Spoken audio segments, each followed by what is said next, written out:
Then it's your chance to be ruthless. Hey kid, don't ever let them get inside your head. They'll tell you what to do in life instead of everything you know that you could get.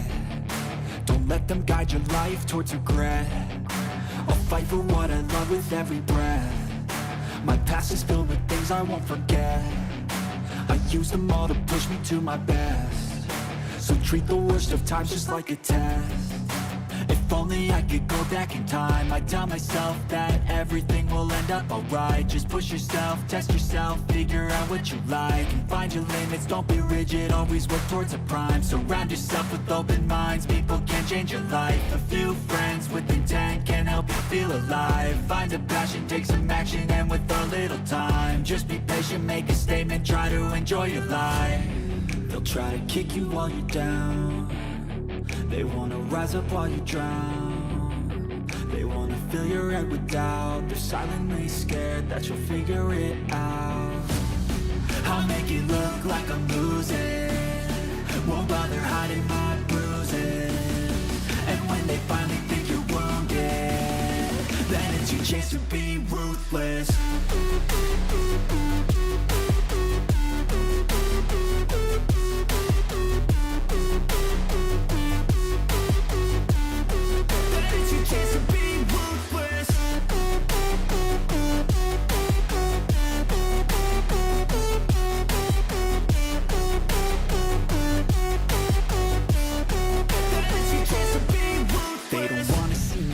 They don't wanna see me care. Anytime I make some progress, I can see that they compare. I think everyone's against me, maybe something in the air. Am I paranoid? I swear a void is forming and they're scared. I walk a straight path, not many can say that. I like to play fast, cross me and there's payback. You better pray that I don't see your face at any place that I go. I know you hate that. I've been doing fine, I'm not wasting any more time. I live for the fight and the climb, and I think that the pain that's deep inside is what defines. So I won't give up, I'm gonna make it to the top. I don't care what's in my way, I swear I'm never gonna stop. I could fall flat on my face and I swear I will get back up, cause I don't deserve a thing and the road ahead is tough. They'll try to kick you while you're down. They wanna rise up while you drown. They wanna fill your head with doubt. They're silently. Good morning, everybody, and happy Monday. Hopefully, you guys had a great weekend. Mine was not bad. Mine was not bad at all. Ah, it's but whether we like it or not, it's just another Monday. All right, so knocking it out right off the bat. Looks like Roses, not a sponsor. Number 2, JB the 25th. You are determined. Let's see what we got here. Andy Pearson's in the house. We got Bobby Bama, Catitude, Deanna. Deanna, you never contacted me again to get you into the Discord, young lady. But that's what the email's for. We got Bullseye Ben, we got Nick L, Tina Price, Ian, Pool Colt, and there was somebody said that they were here for the first time. Bobby Bama, this is the first time you've been in the chat. Interesting guy. Make sure you hang around more. We love when new people pop in. If you're looking at the thumbnail, how to be a warlord using the Democratic Playbook. Guys, I did a little bit of a comparison and I started thinking about some of the things that we see in TV. Oh my God, that coffee's so good. It's so hot. And I just realized what was actually happening with like all the protagonists in all of these zombie apocalypse movies. They're basically using the Democratic Playbook in order to become like warlords. And I was just taken aback. So I did a little bit of side-by-side comparison. Now, what we're going to learn today, boys and girls, is how these people actually kind of do these things, because we see it on the TVs, but we also know that there are real world warlords and we know how they do things. It's mostly with fear and psychological warfare, but we also know that there's a lot of force that's involved as well. But how do they really, really do it? How do they really, really think? That's the question for the ages right there.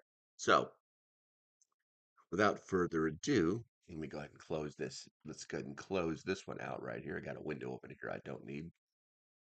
Um, in kind of, excuse me, I literally woke up like 10 minutes ago, so I don't know if you can tell how beautiful I am when I wake up. Hmm. But the let's frame this out before we start. So it says that you're in a post-apocalyptic world, and you've people have coalesced around you because you had your trash in one bag and didn't immediately die. And so they're like, well, this person knows what they're doing, and somehow you become their leader. Now, in order to do that, you now have a responsibility to protect these people, and you have little, if not any, assets to do so. Whether you like it or not, you are basically a warlord. So, a warlord, believe it or not, has less power than most people think, and almost everything it does is psychological. So, we're going to go over that in the playbook, but I noticed that there were some massive comparisons between that and Sal Alinsky's rule for radicals. So, we're going to use that as our baseline today. Okay. Let's see here. Bradley says, "Morning, Ian. It's getting nicer out. Chilly, but not unbearable." There you go. Bullseye Ben says it's all about manipulation. 100%. So I'm going to take a sip of coffee. I'm going to go ahead and begin this. If you guys could do me a favor, if you hate Mondays, put one in the chat. Let's go ahead and wake up the algorithm while I sip this cup of coffee, and we shall begin. One more. Ah, don't make me use the two blue pill method this morning, guys. It's too early. So, in a in an apocalyptic world, whether it's nuclear wasteland, zombify infested ruins, or a climate ravaged hellscape, survival demands more than stockpiles and guns. It requires cunning, adaptability, and a playbook to turn disadvantages into strengths. Now, Sal Alinsky's, if you guys didn't know he's dead, by the way, you can look him up. But Sal Alinsky's Rules for Radicals offers a battle tested framework for organizers. And here, it's reimagined for preppers facing the ultimate test. I have transformed each one of these 13 rules into a survival tactic for you and just you, with detailed applications and benefits to keeping you and your group alive. Oh, I love it. Bradley and Ian are using the fancy number one. Deanna, you have access. Bradley or Pamlico Prepper, you have access. Andy, you have access. I think Bullseye Ben does. Yeah, you guys have all the access, but that's okay. Oops, put a dot. You're such a turd. Bradley says perspective makes all the difference between warlord and good leader. Exactly. But we're going to teach you how it all works today. Now, first things first, this is an educational channel. I like to boast that because I aimed at that in YouTube. And we're going to be teaching you a few things. And the way we're going to do this is like a bullet. Like we're going to talk about this widget. And that widget, we're going to talk about the tactics behind it, the survival benefits, and we're going to actually give you an example. So if there's what they call the KUKA mode, the clear, complete, mutual understanding. Now, the first one. Oh, I need more coffee. I really need more coffee. Oh, sorry about that. All right. So, number one, power is not only what you have, but what the enemy thinks you have. Now, as a tactic, in a world where perception can mean life or death, you want to amplify your apparent strength. If your ammo's low, stage a loud training drill with firecrackers or banging metal to simulate firepower. Construct visible defenses, barbed wire, spiked pits, or even decoy guard posts to suggest a well fortified camp. Spread rumors through travelers or scavengers about your group's hidden resources or alliance with distant survivors. For example, whisper that you've got a secret stash of fuel guarded by ruthless snipers, even if it's just a rusty shed with a padlock. Interesting. That's an interesting tactic if you think about it. Make yourself bigger than you really are, kind of like they did in World War II. Survival benefit. Now, raiders or rival groups hesitate when they overestimate you, giving you time to shore up real defenses or negotiate for a position of perceived strength. Fear of the unknown keeps threats at bay without firing a single shot. An example of this could be a small band of survivors in a crumbling town once deterred a biker gang by leaving evidence of a larger force: empty cans strung on alarms, fake footprints, and a loudspeaker blaring orders. The gang moved on, assuming they were outnumbered. Now, how could this all work? I think I've pretty much laid it out for you, hook, line, and sinker. But the reality is that we see this a lot. We see this a lot, and this is also going to link. You can combine these different elements uh, to to actually control a situation. So, all right, so let's go ahead and move on to number two. And if you guys have forgotten, which it appears you have, and thank you, Bullseye Ben. The way this works is I talk about stuff, you write about stuff, and I talk about the stuff that you wrote. Otherwise, this live stream will be really, really short. Now, number two, never go outside the expertise of your people. Now, what does this mean? It's a tactic. So stick to what your group knows best, whether it's foraging edible wild edibles, repairing old machinery, or setting snares. If your crew includes a former mechanic, prioritize salvaging vehicles over risky medical experiments no one's trained for. Train everyone in these core skills to deepen your collective competence. Avoid overreaching, like attempting to rig a solar grid if your electrician died in the first wave, since failure wastes resources and morale. Now, the benefit of this is that you get to the mastery breeds confidence and efficiency, reducing errors that could cost lives. A group that knows its limits can focus on perfecting what works rather than floundering in unfamiliar territory. And a good example of this is, maybe a family of hunters thrived by sticking to bow and arrow tactics they'd honed pre-collapse, outlasting a rival group that wasted time on scavenging rifles they couldn't maintain. These things do happen. These things do happen. I'm going to go to the chat here real quick here. Oops says Blair Chinese and heavy metal. You're blaring Chinese and heavy metal. Okay. Ah, the noise that we're going to actually cover some of that. That's actually a different tactic, but that is still, like I said, you can combine these together to make them work for you. Bullseye said, it's like the inflatable company in World War II. Yes, exactly. The plywood airplanes, that were set up, things like that. And then I think it's time to take a look at the poll. There's a question in the poll. Which tactic is best for surviving the apocalypse? 70% say sticking to group skills.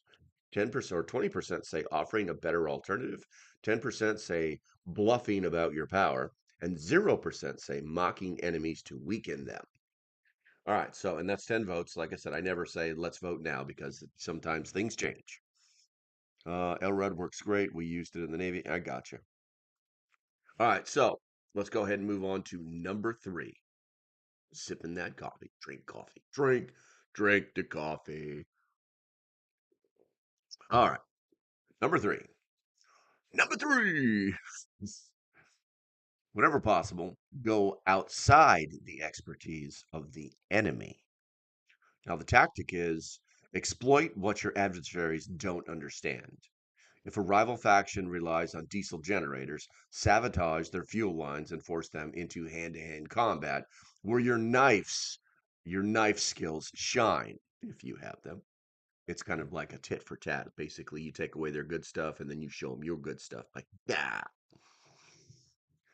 If they're city dwellers, unfamiliar with the wild, lure them into dense woods or swamps with traps, punji sticks, tripwires, or pitfall snares. With that said, disclaimer, don't do any of this stuff unless there's an apocalypse. And if you do, this is your problem, not mine. Use low-tech solutions like smoke signals or coded whistles that they're high-tech scavenged radios. can't intercept. Now, the benefit is this tilts the odds by turning their strengths into liabilities, letting a smaller, scrappier group outmaneuver a better armed foe. Ask the Vietnamese. It works. Example: a coastal band that defeated tech-savvy raiders by retreating to tidal flats. Then the enemy couldn't navigate, picking them off as they floundered in the mud. These are things that actually happen. Boom, boom, boom. It's called history. And we should probably not be working to repeat it. All right, number 4. Make the enemy live up to its own book of rules. The tactic. If a rival group postures as honest traders or community protectors, hold them to it. Broadcast their promises via salvage CB radios, or maybe a runner saying things like, the Red Crew swore they'd share while they're with kids, and then demand compliance. When they hoard,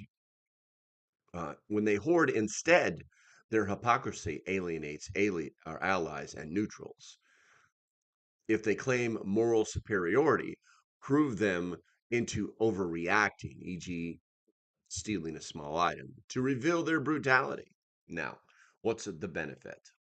It undermines their credibility, potentially flipping their followers to trade partners or trade partners to your side without a direct conflict.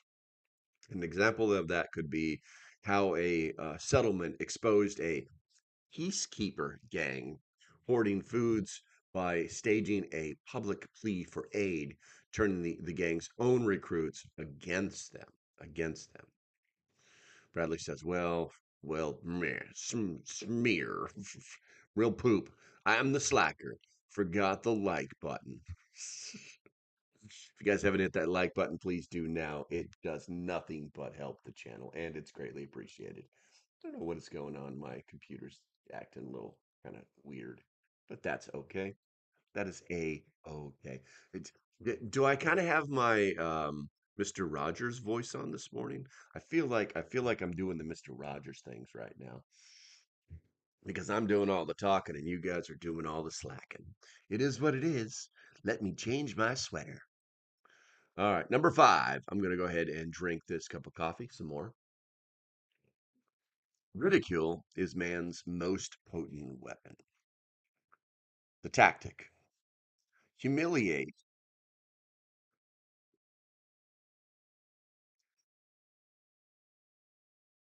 Trying to think about this. The way I wrote it, it doesn't make sense. Humiliate threats to erode their authority. Humiliation. You forgot your sweater. Humiliation threats to erode their authority. Carve mocking message into trees near their turf. Coward. Or Carl runs from shadows. Or shout taunts from a safe distance. Spread exaggerated tales of their failures through survivor networks. They lost their last fight to a pack of rats. Paint their symbols upside down on raided stocks to mock their pride. Where are we at here? And the benefit is that it breaks their morale and unity, making them easier to intimidate or fracture without a costly battle. Now, how an example of how we do that is, how easy it would be for a lone individual to demoralize a warlord's crew by leaving crude cartoons of their bosses fleeing like a chicken, sparking dissensions. Basically, you're flouting the fact that I can come in here and do whatever I want to do and you can't stop me, you know? Let's see here. Voice is lulling today. Is everybody falling asleep? No. How about the hat? There's only one way to get the hat, and that is not today. That is not today. Only you, only you can prevent. No, only you can prevent. No, only you can make the hat come out today, because I'm not going to make it happen. All right, number 6. Number 6. Maybe I gotta like bring it up a little bit. Like number 6. You guys like that? You like how I do number 6 right there? Put a 1 on the chat. All right, so we've been at this for 17 minutes and we're at number 6. So I think we're on time. I think we're on pace. I also think that there's a delay in the chat because some of the things you guys are saying are like 2 things behind. Good morning, Cindy. Good morning to you. Good morning. We're on number 6. A good tactic is one your people enjoy. Now, the tactic is keep spirits up by making survival fun. Turn scavenging runs into competitions. The best find wins a prize, a can of peaches, or celebrate a successful trap haul with a campfire tale session. If your group loves tinkering, focus on jury rigging gadgets from scrap. Joy can sustain effort in grim times. Now, the benefit is that it's going to create high morale, and high morale prevents apathy or infighting. It keeps the group cohesive and productive. An example of this could be simple stuff like, a band of kids survived by treating lookout duty as a game of spot the monster, staying vigilant while laughing through the fear. You know what I'm saying? Vegan cookies showed up. What's up, my brother? Roast scholarship, point 0.5. Ian says, mocking the leader, Xi Jinping as Winnie the Pooh. I know, right? Yeah, or something, or maybe like what was that? What did Trump used to call frickin' the leader of Korea? Like little Rocket Man or something like that. He pretty much had a name for everybody. But as you can tell, the tactic works. All right, let's see here. Number 7. Oh, we got some stuff coming in the chat. I'm liking it. Let's see here. Oops says it takes a good bit of everything to go through NSA, China, and Russia. Uh, I'm gonna trust you on that. I'm gonna trust you on that. All right, so number 7, a tactic that drags on too long becomes a drag. Now, the tactic is rotate your strategies to stay sharp. If hiding in a bunker works for a week, don't linger. Move to a new spot before you're tracked. Switch from bartering with travelers to raiding abandoned stores. If your former stalls out. Now, keep your playbook varied to avoid monotony or detection. And the benefit of this is that it prevents exhaustion and keeps enemies guessing, preserving your edge in a shifting landscape. And a really good example of this is a group could thrive by abandoning a river camp after a month, evading a flood, and a pursuing gang that did catch less adaptable rivals. So stay on the move, change things up. You gotta don't become complacent. Don't become complacent. All right. Number 8. Number 8. Keep the pressure on. Now the tactic is to wear down threats with relentless small strikes. Cut their water hoses at night, steal tools from their perimeter, or block their scavenging route with debris. You want to strike, then fade, never letting them regroup or feel secure. Chain these into a campaign and disrupt, then demand tribute to stop. Now, the benefit of this is that this exhausts the enemy's resources and will force mistakes that you can exploit. An example of it could be a single person can now create stress on a larger group by nightly thefts of firewood, driving them to abandon their camp. It's pretty crazy what one determined person can do to the mentality of an individual. Longbeard just showed up. What's up, bro? So Grumpy is in the house.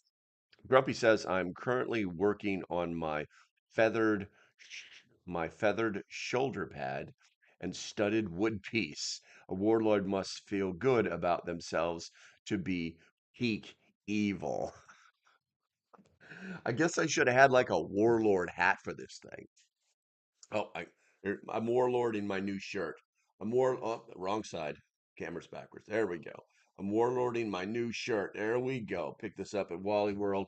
Doesn't fit right in the shoulders just yet, but I need to wash it, so they'll fix that problem. Let's see here. Ian says, "Oops, I'm just repeating what I heard from China, uncensored, and other memes posts about. Don't forget the foil Viking hats. Well, if I'm gonna be a warlord, I'm gonna be. There's gonna be a lot more to it than that. If I'm gonna be a warlord, it's probably gonna be something. It's probably gonna be something closer to that bad boy right there. It's gonna be something closer to that. And no, it doesn't fit on my head. Hold on a second. I look stupid when I did that. There we go. It's gonna be something closer to that. There we go. If I'm gonna start warlord and stuff, it's gonna be something closer. Maybe I'll get like a mohawk, like right here, one of those spikes, spikes for my warlord helmet. What do you think? Do I need spikes? Put a one in the chat. All right. Let's go and set that over there. Let's go ahead and set that over there. There we go. Mess up my do? Hope not. Hope not. Gotta stay pretty for the girls. Hey, Backstreet Pen. All right, so let's go here and do number 9. Number 9. The threat is usually more terrifying than the thing itself. It needs bling. That's a different hat. That's a different hat. So the threat is usually more terrifying than the thing itself. Now, the tactic is amplify fear without committing resources. Plant ominous markers, skulls on poles, blood red symbols, or leave fake trap warnings near your territory. Let whispers of your ruthfulness spread. They the booby they basically the rumor could be they booby trap everything, even if it's just one tripwire. The myth will multiply. Now, the benefit is that it deters incursions cheaply, saving energy for real fights. An example of this could be a small outpost can avoid attacks by scattering cursed bones and muttering about a plague, scaring off less ambitious raiders. Now, key examples of this in history were literally could be anybody who put head on a pike. You may have heard that term. Hanging bodies. It could be literally be anything like that to deter people from wanting to be even be there. So these are things that have been done and could be done. Let's see. Deanna says, "How do you do the one? Do the one what? Spikes are a must." Was I Ben says, "Baby back Ben works too, I guess." Grumpy says, "Seriously, good topic to talk on." I know, right? Well, I mean, people are always talking about like, what do they do in the apocalypse? And I had this realization that there's a very good chance that each and every one of us could end up being some kind of warlord because we got our trash in one bag. And will that happen? I don't know, but it's hard. It's hard to tell what's going to happen. The future, no one knows the future. The ghost tactics of the Indian Wars. Very true. Very true. Boogeyman likes Pop Tarts. Ian says, "I'm just enjoying my morning coffee." He's like, "I'm watching it all burn." All right, let's see here. Not a sponsor says they attack us completely naked. I don't know about you, but I would stay away. No, that's hilarious. Let's see. Let's see. The Cool Cult says, "Does the amplification of your presence weigh in against you?" I don't know. I'd say it's 50-50. Vlad the Impaler, very true. American flag, one. There you go. Why don't you just use it? I claim the central U.S. section. Start setting up alliances now. I know, right? All right, have fun. Quiet is the loudest form of protection. That's true. That's true. All right, so let's see. We just did that one. We just did the ominous markers. That was number 9. Let's go ahead and do number 10. The major premise for tactics is the development of operations that will maintain a constant pressure on the opposition. Now, this one's short and sweet, but it's actually kind of detailed. So, the tactic is to plan a sequence. You want to scout their weak points, e.g., like an unguarded well. You want to sabotage it, then offer a truce on your terms. Each step builds on the last, keeping them reactive. If they're a roving gang, shadow them, disrupt their sleep, and strike when they're exhausted. The benefit is that you get to dictate the peace, turning chaos into your advantage.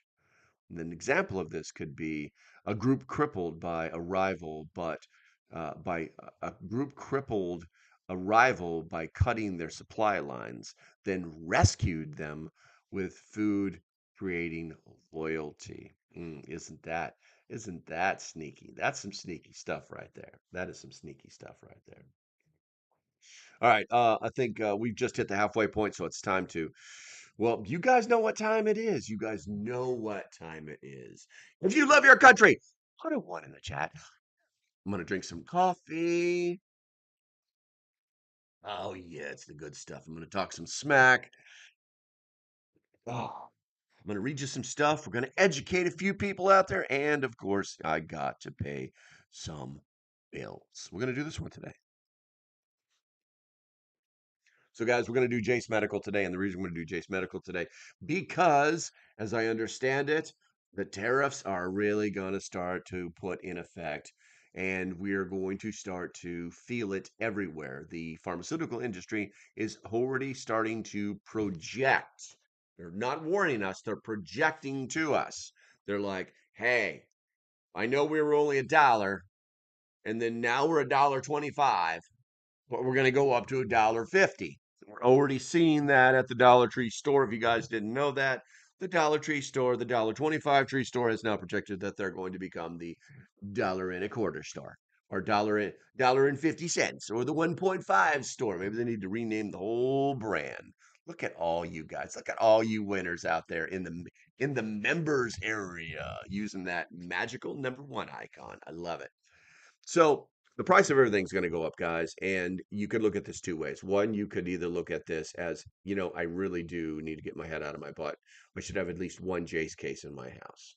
Um, it's what doctors actually are recommending now. It's actually, you're starting to see it on TV.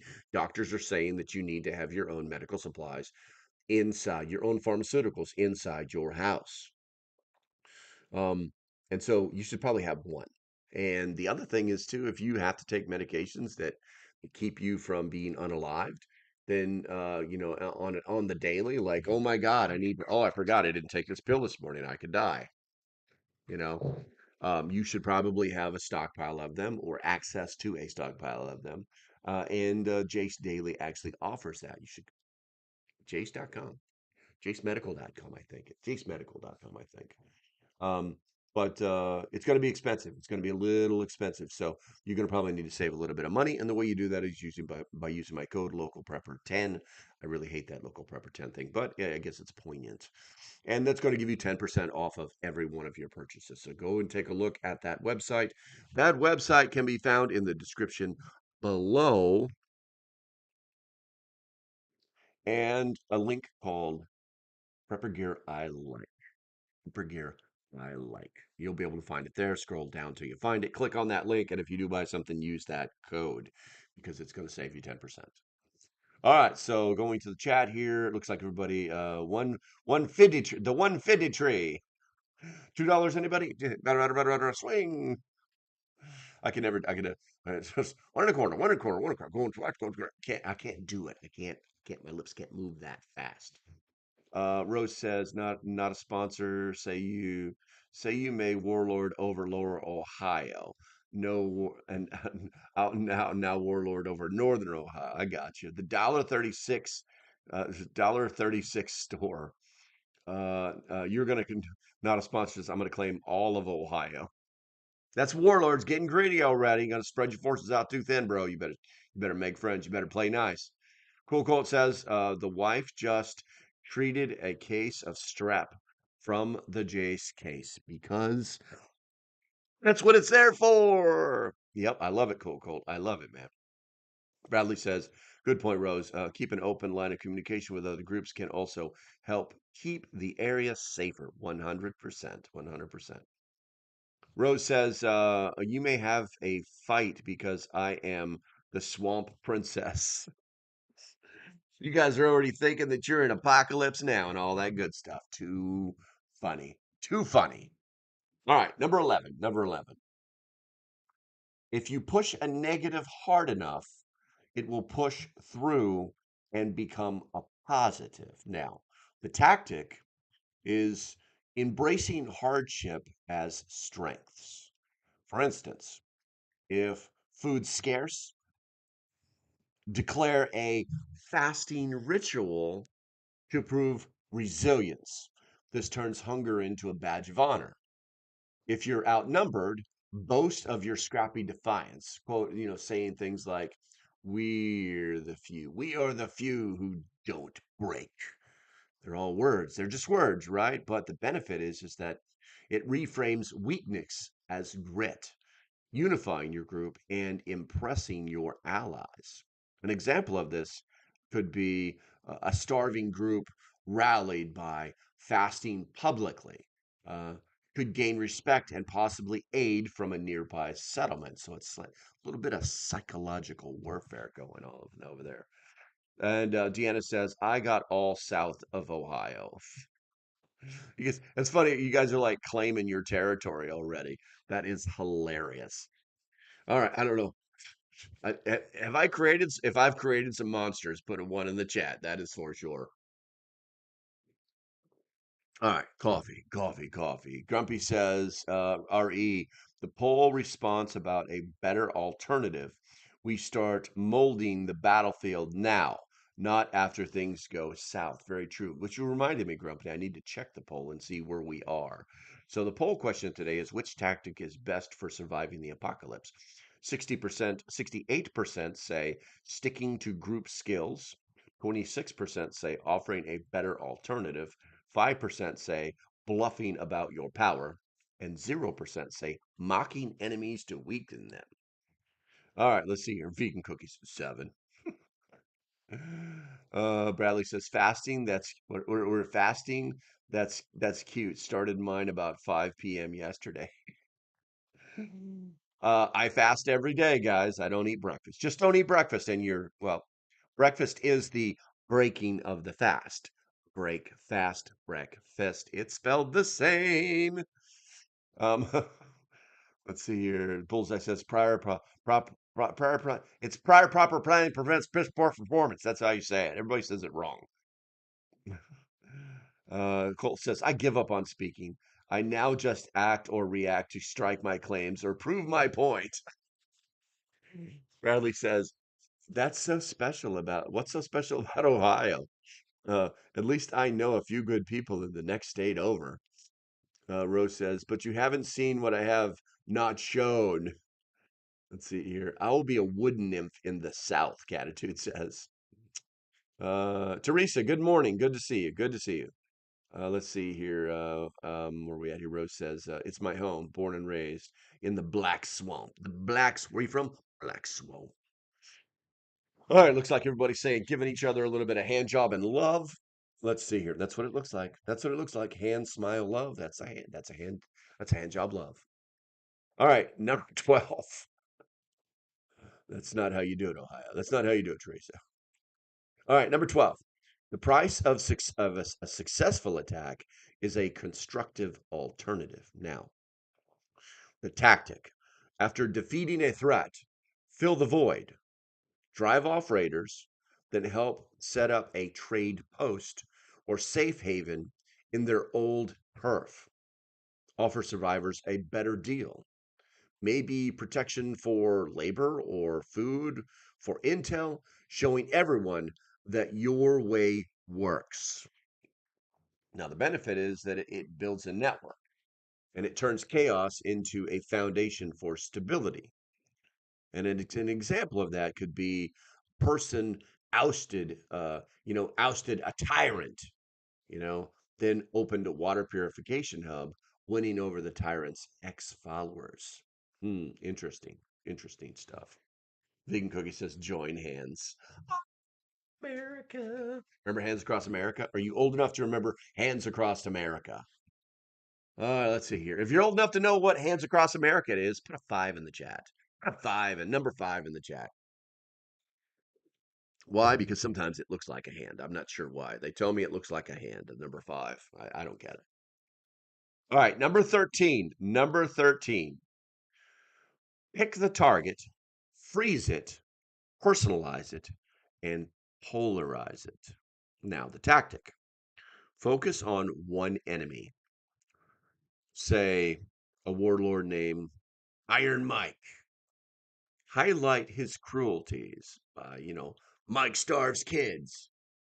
Isolate him from allies with propaganda and rally others against him. Make it personal, not abstract, to sharpen the fight. Now, the benefit is that it unites your group and neutrals, reducing border threats by eliminating one big player. An example of this is, a coalition may have toppled a despot, basically a bad guy, a Negan, by pinning every local problem on him, splitting his lieutenants with targeted bribes. Interesting stuff, guys. Interesting stuff. All right, let's see here. Mike bites his ears off. I just realized I'm 50 seconds behind the live. Yeah, the chat itself. Well, yeah, you probably just need to hit the little live, the word live on your phone. But it is what it is. But yeah, the chat has been extremely slow today. Extremely slow today. I'm not exactly sure why it's happening. Okay, guys. So if you have not answered the poll yet, please do so now. Looks like I have 20 votes, which is pretty good. And 70% say sticking to the group skills, 25% offering a better alternative, and 5% say bluffing about the power because my content is expired. And because, well, I had enough content, but you didn't have enough comments. So now's your chance. If you want to keep this ball rolling, you gotta put some stuff in the chat for us to talk about. Let's see here. Let's see here. Rose Lima and Finde are mine though. Okay. I guess you're arguing about places. No, I claim Fort Wayne to Fort. You're talking about shit that's never gonna happen. Anyway, not whole here, just little pieces. I just want to bite off a little piece so I look tougher than I really am. I don't know. I honestly don't know why Mike did that, but that's not what this damn live stream is about, and you very well know it. All right. Let's see here. While I'm waiting for you guys to put something to talk about in the chat, I shall briefly explain the Berna situation. If you guys don't remember Berna, which I can't actually show on a live stream, Berna, it shoots these bad boys, shoots those bad boys, and the weekend just didn't get there. Name it and claim it. Let's see here. Ban teeth next. I don't know what that means. I don't know what that means. Uh, Stay in place toolbox. A stay in place toolbox. Everything that doesn't require electricity. I like hammers. But the burner thing, we kind of got all completely distracted. What's on the back of this box? All right, so I can actually get to. I'm going to cover that up because you can't do anything with a firearm, any type of firearm on a live stream. But I think I'm being sublime enough. But the it kind of got distracted. And then I started thinking about like everybody's trying to like do all this outdoor stuff. And when would you actually use it? You would use it indoors. So I'm trying to figure out a way to do it indoors without shooting all my windows out. I think I've got it. I think I've got a plan. So to be determined. TBD, guys. TBD. Let's see here. World War Z, Stay in Place Toolbox, Kelly Items we can share. So no practical review of the Burna yet. I'm curious to hear from a real person how it works. Yeah, no, it's well, I mean, I watched a ton of videos on this thing when I first started talking to the company, and It appears to be like the thing, and they do actually have a patent on it that others can't reproduce. So they kind of got in on it smart. Basically, when you pull the trigger the first time, that's when the pressure cartridge is activated. Otherwise, it just sits there ready to go, and they've got a patent on it. So interesting stuff. But yeah, that's I will be doing basically. I won't be doing an unboxing, but I will be doing like how to use it, and then we'll probably fire it. I've got this really long hallway in my apartment, and I'm pretty sure I can put up like a. The problem I have is that at each end of the hallway, it opens up into a big room, and that big room has giant windows, and I don't want to shoot any of those out because these are things are extremely kinetic. And what's what is what is Jester sending me texts about? Poor Rick Austin. What has he done now? Oh boy, that's not good. That's well, I'll have to talk to him about that later. Anyway, all right, let's see here. Maria just showed up. Good morning. I like paintball gun, but shoots pepper balls. It's like a paintball gun, but shoots a pepper ball. It's true, but it's highly kinetic. It actually the impact strength of it is measured in joules, so it's not a joke. We can use the islands to protect against North Mexico. Jesus, you guys are hilarious. I'm glad to see that I could entertain you so well this morning. But yeah, that is in the works. It's just taking a little planning. Another video that I'm contemplating doing, I actually just went and bought um, this really neat sling bag. This really neat sling bag yesterday, and it's like, oh, it's just a common. No, it's a sling bag. It's just a single sling bag. I like it because it has like a lot of back protection, and the sling is padded as well. It's actually pretty durable feeling. It has and it has a lot of different options on it.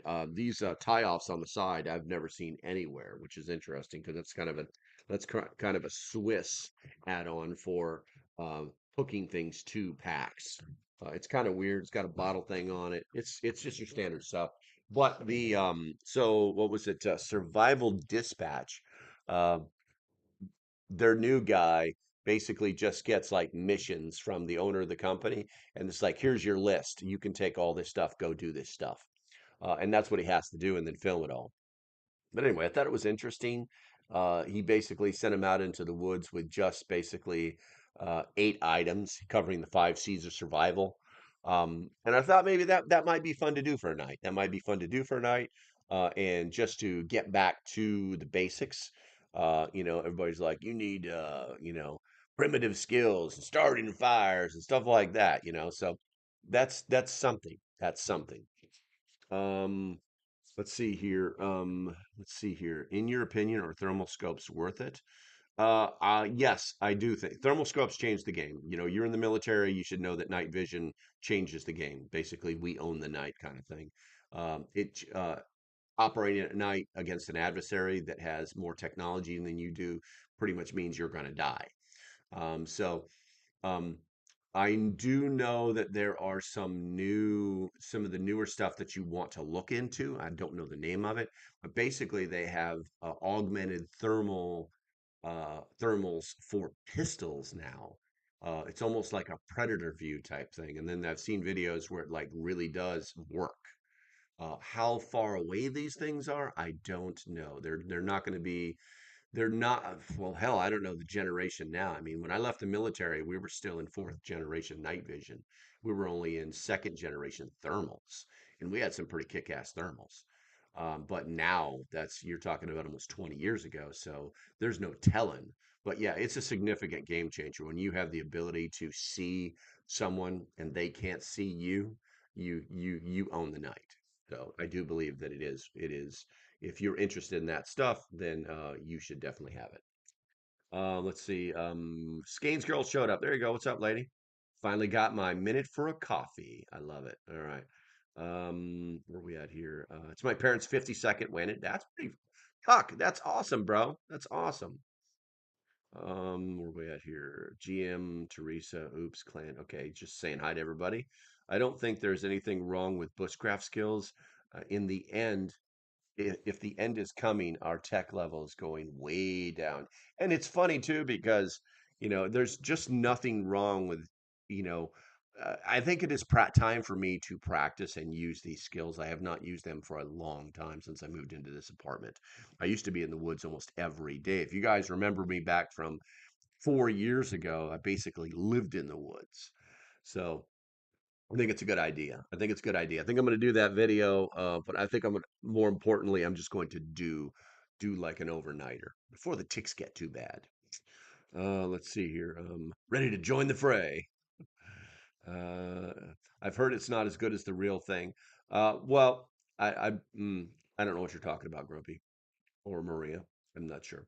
A night vision scope I have is like a video game. Super cool. There you go. Evan says, good night gear is making a digital NVG and thermal you'll be able to bridge. Evan, and thank you for showing up. Let's see here. Grumpy says, Black Scout Survival has taken the same tack. He started doing nuts and bolt survival protection videos again once or twice a week. It's needed. Yeah, at some point you need to go back to the basics. Skane's girl says, uh, get back to work. Got to have some sit down coffee first. Been busy for 2 hours. Rose says, as a kid, wandered the land in creeks. Yes, I don't remember. I don't remember a time when I was a kid that I wasn't like running through the woods with my friends trying to figure out where we're going to build our next fort, running up on other people's forts and seeing how cool they were, or taking them over. I don't remember. I don't remember a time where we weren't running through the woods and just having a great time as kids. All right, guys, we still have 10 minutes left on this live stream. So if there's anything you guys want to talk about, please put it in the chat. Looks like the chat has woken up a little bit, which is great. We could talk about that stuff until you put something real in there. Built forts out of old trees and grasses. Yeah. Mine are from oneleaf.ai, and it's the cheapest thermal scope I have. Oneleaf.ai, huh? Let's see. What is that? What is this? I mean, I like the idea, but I don't know, man.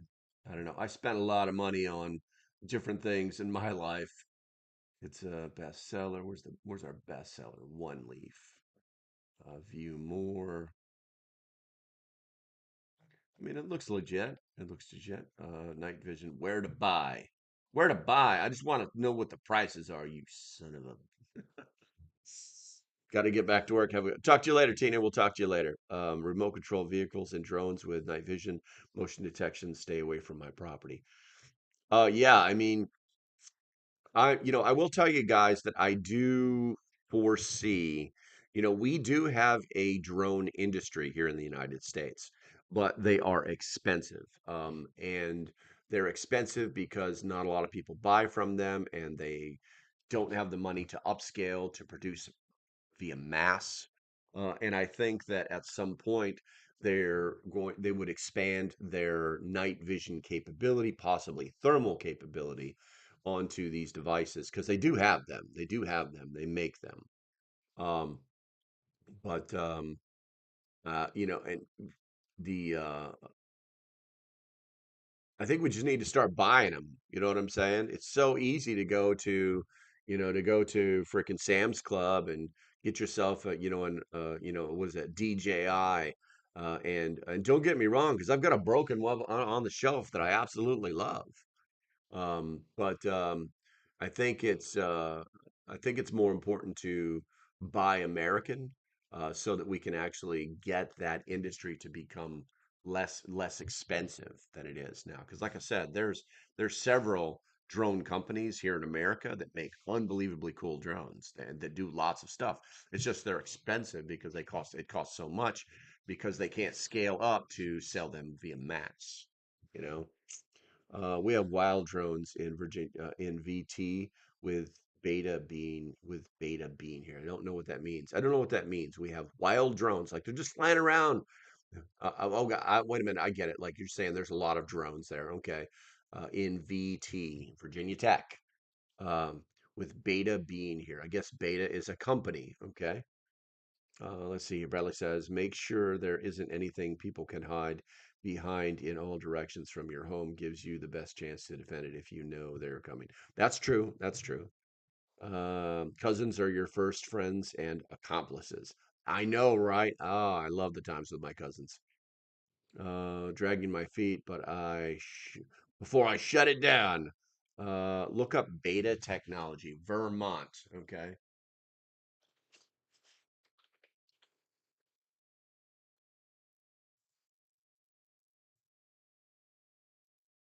Okay. Beta technologies. Oh yeah, that's pretty. That's a big old drone they got going on over there at the airport. What do we got here? Oh, I see. Oh, this is the people mover, man. That's pretty cool. That's pretty cool. But I mean, and I want one. Don't get me wrong. I want one, but I don't think the price is just wild. Protect the wild drones. That's hilarious, man. Ah, protect the wild drones. Let's see. Dragging my feet. Okay, cool. All right, guys. Well, we're kind of dragging on here. I'm going to give you a few more seconds to put something more in the chat. Otherwise, I'm going to have to shut it down here. We're our the live stream is going the way of the white buffalo for the day. But you know, I don't blame you. I blame me because when I do stuff that's too educational, then people sit and listen, and it's not good for a live stream because then there's no chat rate. And then no chat rate means no new people. So it's always the same people every single time. Also, if you guys are watching and you have not subscribed, please do so now. I'm here at 9 a.m. and I'm thinking of moving to 10 a.m. I don't know. What do you guys think about that? If you guys would still be here at 10 a.m. to from 10 to 11, um, put a Y in the chat. Put a Y in the chat. If you don't like that idea, put an N in the chat. So Y for yes and N for no on the 10 a.m. thing. The thing is, I like to do it early in the morning because then it frees up the rest of my day. I'm not just not like punching a hole right in the middle of my day. I have a question. How do you store? I'm sorry, somebody asked me my favorite coffee, Dunkin' Donuts. Um, I have a question about how do you store rice away? I see people say put it in freezers for so many weeks or the to kill off the bugs. Okay, so it's 3 days. So what you should do, what I'll do is I will buy just a giant bag of rice from Walmart, right? White rice, not brown rice. And the I will put it in the freezer for 3 days. And yes, that is to kill off any bugs that are inside of it, and then take it out. And then what I'll do is I have you need to let it air out for another 3 days. Okay. And what I'll do is I'll just take it and like put it on the kitchen table or wherever you want to. It doesn't matter. Um, and I have um, a floor mat that I use, and the reason I use a floor mat is because the underside of most floor mats have like these little dots, okay, and or divots for lack of better words. They're not really like gripper dots, like gripper socks, but they're like divots in the plastic, and you basically turn the floor mat upside down, right? And when I say floor mat, I don't mean the kind in your car. I mean like the kind you put in front of your door. Okay. And then what I'll do is every morning when I want to uh, do the not freezing part, I'll put it on this floor mat, and then every morning I'll flip it over. And then every evening I'll flip it over. So basically, every 12 hours, I flip it over, and I do that for 3 days. And that's to make sure that there's nothing cold in the core of this giant bag of rice, right? Um, and then Because if you do that, then you're going to have a temperature differentiation,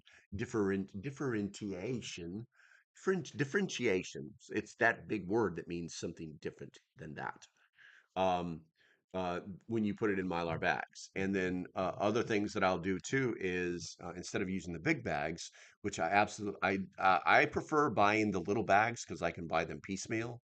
Um, I will buy the little bags, do the same exact thing, okay? But then when it comes time to put them in Mylar bags, I don't put them in Mylar bags. I put them in what is it? Vacuum bags, and I leave them inside of their original packaging. One, because you can see through the vacuum bag to see what is there, and also rice has points on it. A lot of people don't know this, but rice has points on it. And if you put it inside of a vacuum bag all by itself and you vacuum it down, those points will eventually, from moving around, basically drill a little pinhole, little baby microscopic holes inside your vacuum bag. Whereas it won't do that to Mylar bags because they're tougher, they're more durable, they're thicker, they're stronger. And then now you don't have then you just let that set out for 2 or 3 days just to make sure that you've got a good seal on that, and then I throw them in totes. But be careful, rice gets heavy really fast in a tote, so you might even want to think about buckets. All right, let's see. Yes, condensation sucks. Morning. Where are we at? Teresa Buchanan. There we go. Vacuum seal rice. Yes, I vacuum seal rice. Um, let's see here. You guys were going on. So going to 10 might be a good thing. I don't know what F is. I don't know. I don't know. No, most days. Teresa's like, no. Yet here we are at almost 10 a.m., Teresa. Um, let's see here. Grip it. I don't know what that means. The front door mat that says come back with a warrant. Well, if it's got the divots I'm talking about, then sure. It's an El Cheapo. It's an El Cheapo. It's got divots in it to allow airflow underneath the bag. Let's see. Or are those level 4 plates? Um, front door masses. Or are those level 4 plates? That's hilarious. A trap door. Oh, that's hilarious. Wayne County. We got Paulding County.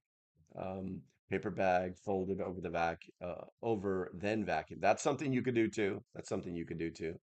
But like I said, I just use the plastic bag that they came in, because it does. There are holes in that plastic bag, and I have put a few more holes in it that are already designed to give it airflow. Okay, so we've hit our mark, guys. It is now 10 a.m.